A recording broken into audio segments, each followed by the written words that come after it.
So we are very, very fortunate to have Dr. Sue Holcombe here.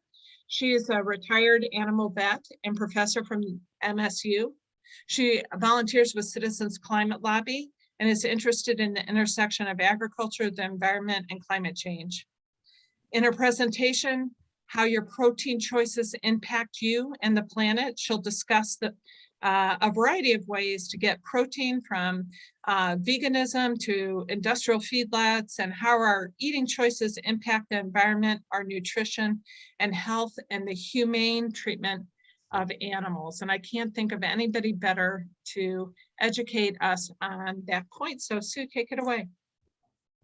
Thank you so much for being here and being interested in this topic. I will mention that because I know Karen is here and she is a nutritionist, I will be even more cautious about what I say, but please do not hesitate to jump in if I misspeak, if you want to qualify something, and then we're going to have a little bit of time at the end for questions and for your comments and commentary, which I so value. So what we're going to do is see if I can get my slides to advance. There we go. We are going to talk about how we consume protein and how this affects our planet. The first thing I want to do, though, is have us all categorize our diet and our food sources. And then from there, we are going to describe the environmental impacts, nutrition, health consequences, cost, and the humane aspects of various methods of eating protein. We're going to discuss sustainably raised animals and animal products and how that can really impact our environment and improve many different facets of eating. And then we're going to revisit our diet and our food source analysis and decide if we might be able to make any changes. So the first thing I want to do is just tell you a little bit about myself. I am a retired large animal veterinarian. I retired a little less than 2 years ago from Michigan State, where I was just honored to have a wonderful career as a veterinarian, a teacher, and a researcher. And truth be told, I was trained as a horse surgeon and an emergency doctor, and that's largely what I did. But over the years, I did learn how to be an all large animal veterinarian. And certainly in the spring, so this time of year, we spent a lot of time with neonatal farm animals. And it is a joyful time, but it's also tricky because we are all animal lovers, and I'm a lifelong animal lover. So more and more through my career, I thought about the fact that I was really consuming my patients, and that many times they were not being raised in a way that was humane.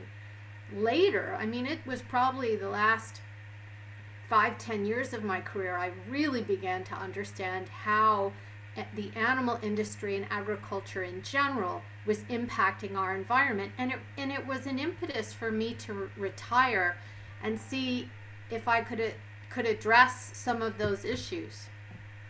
So one of the first things I would like to do, and you are all medical professionals, but so we're not going to talk about this out loud, but just sort of think to yourself, how do you consume protein? Are you a vegan? So you consume no animal products. Do you consider yourself mostly vegetarian? Maybe that means you eat a bit of dairy, maybe even some fish. Or are you an omnivore? Do you eat plants and animals, but you're very specific about eating only animals that are sustainably raised and animal products, so including eggs and milk? Give yourself a 4 if you eat some local meat and maybe have chickens, raise your own eggs, but you still shop in the grocery store and purchase name brand products. And then maybe you're a 5 if you go to Meijer, you buy your groceries and you don't really know where they came from except the grocery store. And for time reasons, that represents lots of us. Feel free to give yourself the old 1 - 4 plus if you're somewhere in between. And then the next thing I would like everyone to think about is, where do you buy your protein, or how do you get it? So do you grow a lot of your own food and only rely on hunting and fishing that you do yourself for protein? Do you use local producers, so your local ranchers and dairy? Do you know your farmers, know your ranchers, know where your produce comes from, which again is time consuming? Or do you go to the grocery store? And maybe at the grocery store, you try to buy products that are sustainably raised. So make that sort of commitment, write it down or think about it. And then the next question is, why is that even relevant? Well, everyone in this group is very conscious of climate change and greenhouse gas emissions. So just quickly, so that we all have the same numbers in our head, I want to mention that agriculture is considered 10% of the greenhouse gas emissions in the United States. And that, sometimes you hear different numbers. Sometimes it's 25%, 23%. We're going to use the 10% because the 10% is really the amount that is coming from the animals and plants that are raised for food. It does not consider fossil fuels used for tractors, transportation, and then the energy needs of farms. So this is really directly the food that is produced. Now, if we look at that 10%, so now we have a pie chart that's representing that whole 10%. How does that break down? It's 1% is really carbon dioxide, and the rest are more potent greenhouse gases, methane and nitrous oxide. So let's talk about methane first. And methane is highlighted in this brownish color. Methane accounts for about 40-ish% of farm emissions. And this is going to really be based on how many animals are raised on the farm. So a state like New York or Vermont, most of their agricultural emissions are methane, and that is because they are high dairy producing states. In Michigan, we're actually 5th in the nation for dairy, but we produce lots of other crops. So methane comes from ruminant animals, and it's largely coming from the cattle burps resulting from enteric fermentation. So when cattle, here's a cow, when they eructate, they are producing methane. Some of the methane also comes from the way their manure is managed. When animals are farmed industrially, and even some of the smaller but large grouped dairy farms and other farms, when the manure is collected and stored in, they're like big giant pools. They're called lagoons, I think, because it sounds a bit nicer, but they're big piles of manure. The methane that is produced and is just released from all that manure enters the atmosphere. So animals and their manure are going to be releasing a lot of methane. Methane, of course, is a potent greenhouse gas. If carbon dioxide is 1 warming unit, methane is 25 times as bad. And methane lasts in the environment for somewhere between 7 to 12 years. So more short-lived, certainly, than the hundreds of years carbon dioxide's in the atmosphere, but still potent. Now nitrous oxide. And nitrous oxide is about 58, so you can call it 60%, in states that have lots of crops. So some of the western states where we see lots of monocrop agriculture, wheat, soy, corn, they're going to have even more nitrous oxide. Nitrous oxide emissions come from the fields where fertilizers are applied. And so this is largely from synthetic fertilizer applied in excess to fields. It is a very potent greenhouse gas with 298 times the warming equivalence of carbon dioxide and fairly long lasting, up to 114 years. So that's probably the worst slide that we're going to talk about. We're going to move to why our diet impacts the environment. Now that we know a little bit more about the greenhouse gases associated with those crops and with meat, these are the results of a really interesting study, slightly older, done in 2014 in the United Kingdom, where they looked at greenhouse gas emissions of diets. So in this table, there's listed the categories of eaters. So all meat eaters are combined, and then they went from high meat eater to low meat eater, fish, vegetarian, and vegan. The N, of course, represents the number in each category. And I'm showing here just the men. It wasn't all that different for women, so the data were very similar. And then this is the mean dietary greenhouse gas emissions. So you can see that all meat eaters combined their greenhouse gas emissions, and this is in kilograms of CO2 equivalents per day, is about 6. For a high meat eater, which isn't all that high, that means eating 4 ounces or more of meat in a day, which isn't that much compared to what we eat in the United States. That was above 7. And then as meat eating diminished, the greenhouse gas emissions of the diet diminished. And we get down to vegans, which really are about 3. So if you compare the greenhouse gas emissions of a vegan diet to a meat-eating diet, it is about half. So our diets and how we eat not only impact our health, but they impact our environment. And we've sort of talked about why that is. The products that are produced are emitting greenhouse gases. I can only praise and feel gratitude for farmers, because farmers do feed the world, and farming is an essential thing for all of us. Farmers farm the way they do right now because of the pressure to produce more food faster, and to produce food less expensively.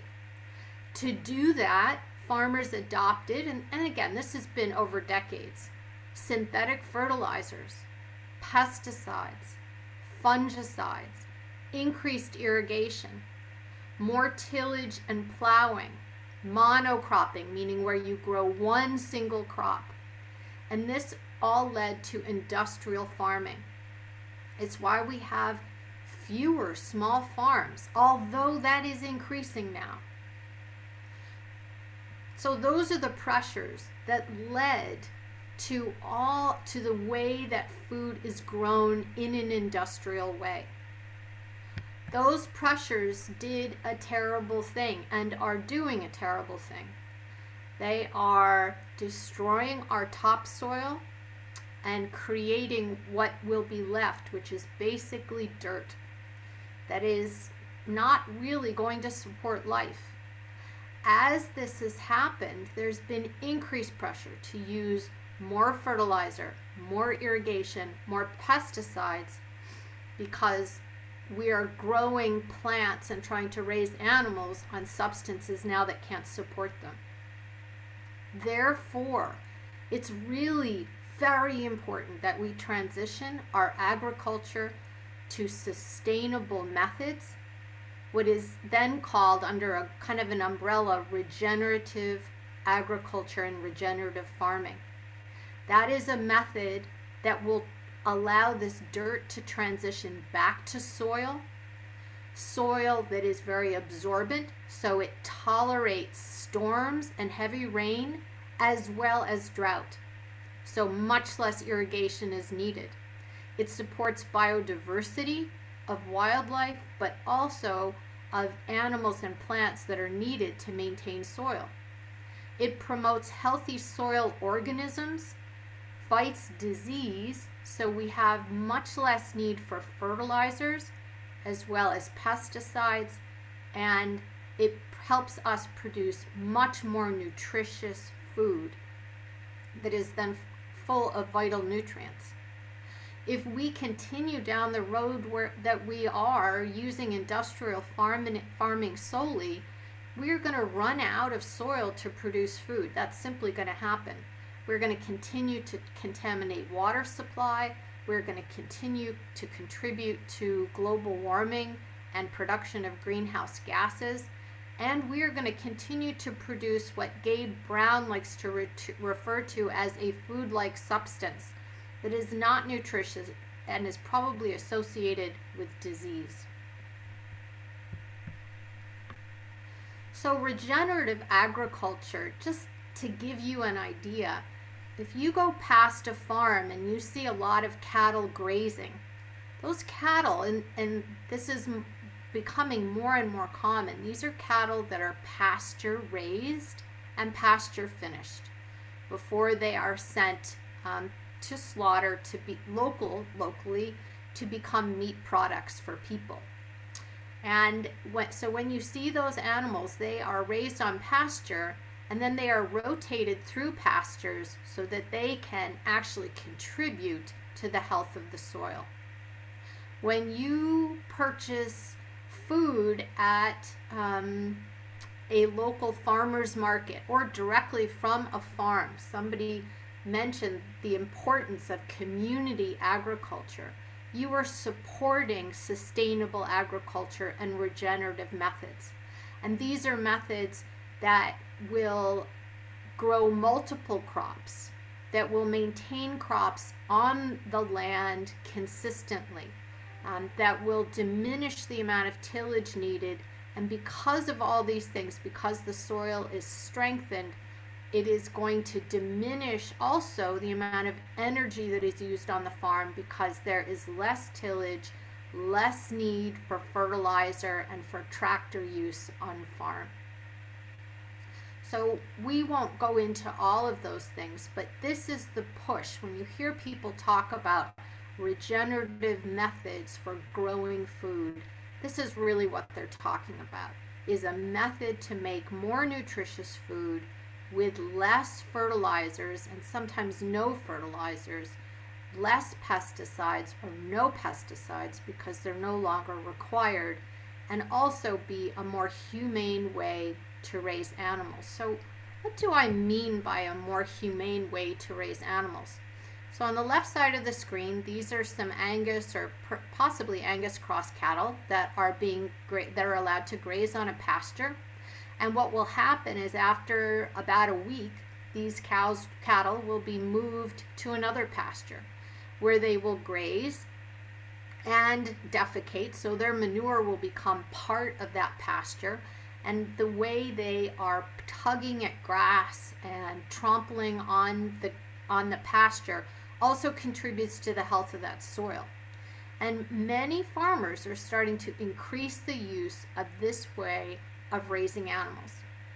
So it's better for the soil, and because it's better for the soil, it's better for the nutrition of the meat, and it's better for the water surrounding this farm. And we compare that to animals that are raised industrially. So on the right is an example of a feedlot. These are cattle that are finished with grain. They are finished, by finished meaning before they are slaughtered. So they are also very crowded. It is a very stressful thing to be eating that much that quickly in a crowded environment. These animals develop lots of stress-related gastrointestinal disease and respiratory diseases. So it's a tough life.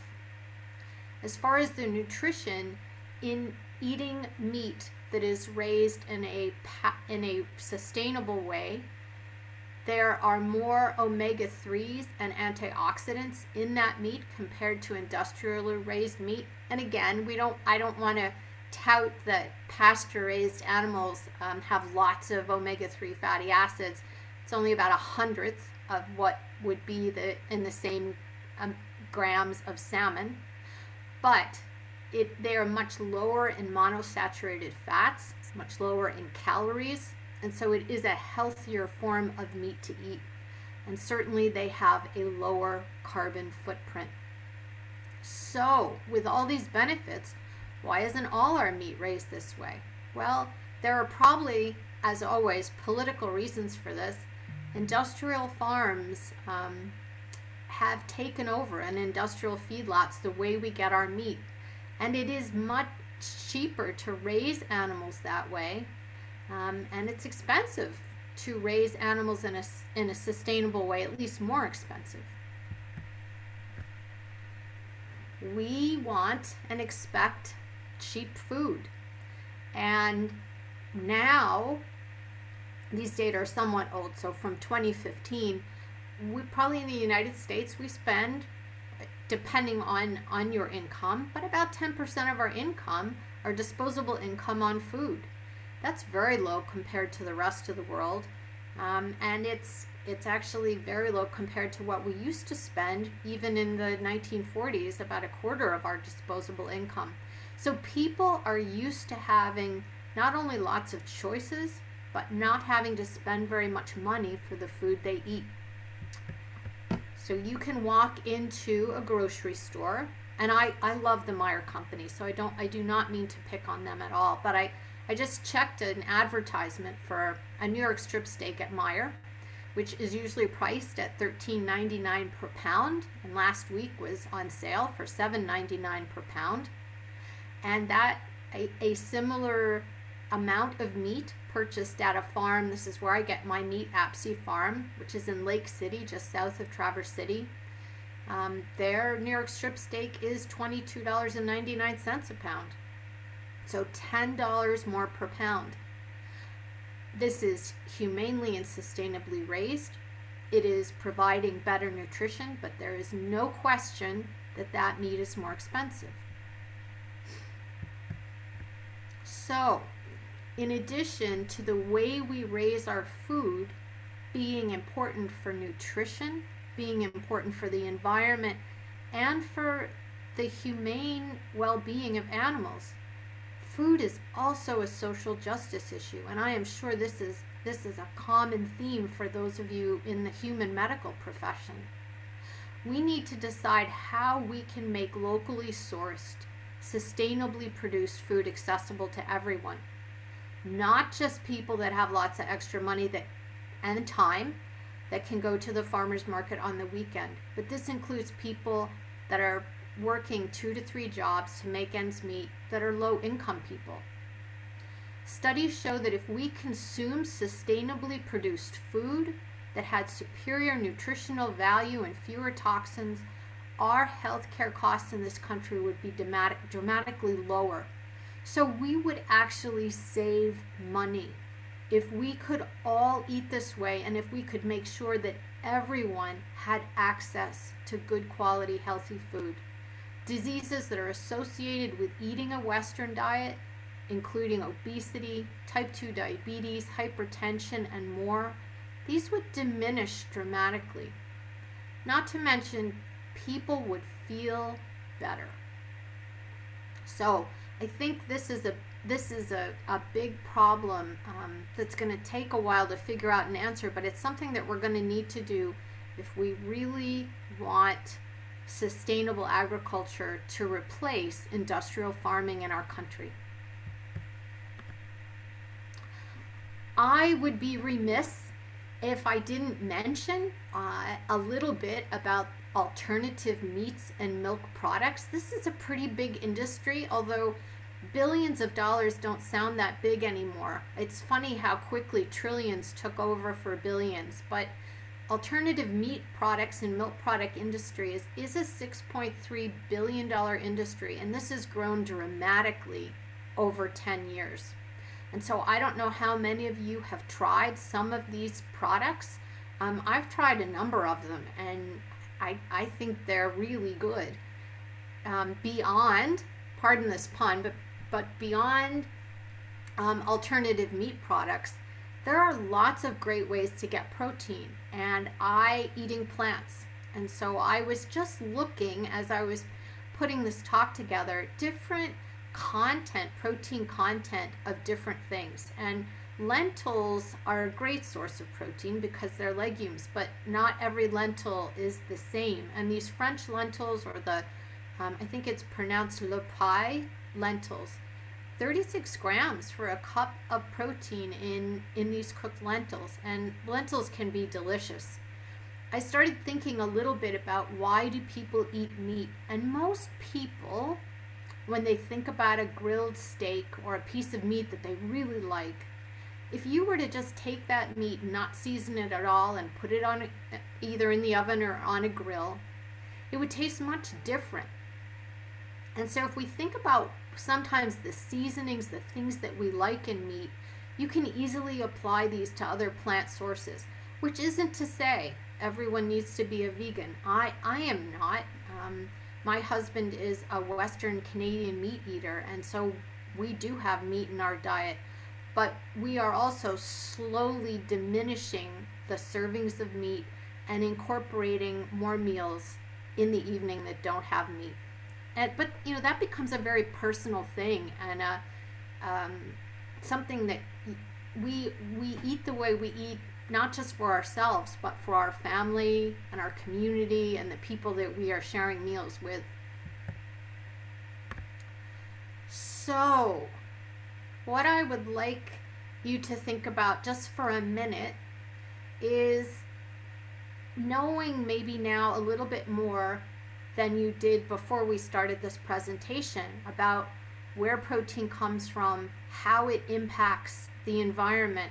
I'm just wondering if anyone has maybe been able to decrease their protein consumption number or is thinking about ways to do that, whether you might eat slightly less meat, buy less meat at the grocery store. Maybe you're going to be willing to investigate some of the pasture-raised, pasture-finished local meat in your area. And it is growing. These options are more available. Sometimes it means you have to buy another freezer, depending on the volume of meat that you get. And that can also be a much less expensive way to go. People will split a quarter and a half a steer, or buy chicken parts in bulk from farms that have poultry. So it is something to consider. Where we obtain our meat and our protein is important. The more we can support our local producers, the better it's going to be. And I did mention, you see in grocery stores packaged meat that says it is sustainably raised. Right now we don't have packaging for sustainably raised products, but certainly it's written on those products. What I would recommend that you do, if a grocery store is just the easiest way for you to shop, see what they should list the farm where the meat is raised. And I call farms all the time to make sure that this is really their product. Again, I now buy my meat at a farm, and I've been to the farm and I have visited the animals and the gentleman who owns the farm, and that is it's a fun thing to do, but it's time consuming, and I do understand that's not something everyone's going to be able to do. Within the next year, thanks to the USDA and lots of private industry, we are going to have labeling for products in stores that mark them as either Regenified. Gabe Brown's group is going to do this, so these products are made in a supporting regenerative agriculture. The USDA, within the next year or two, is going to have labeling for climate smart commodity.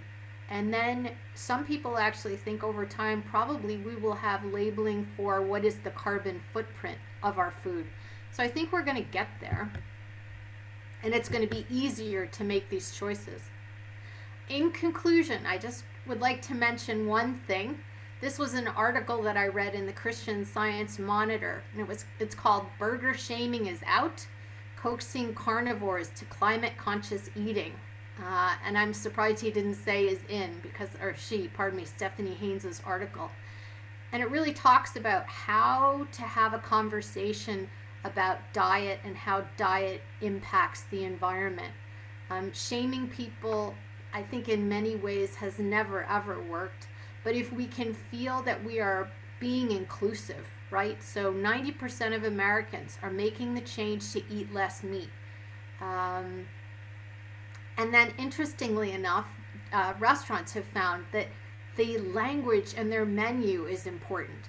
So if people read that something is slow cooked, caramelized, or simmered versus vegan or vegetarian, they are much more likely to order that item. And I think some of these language issues are really very interesting.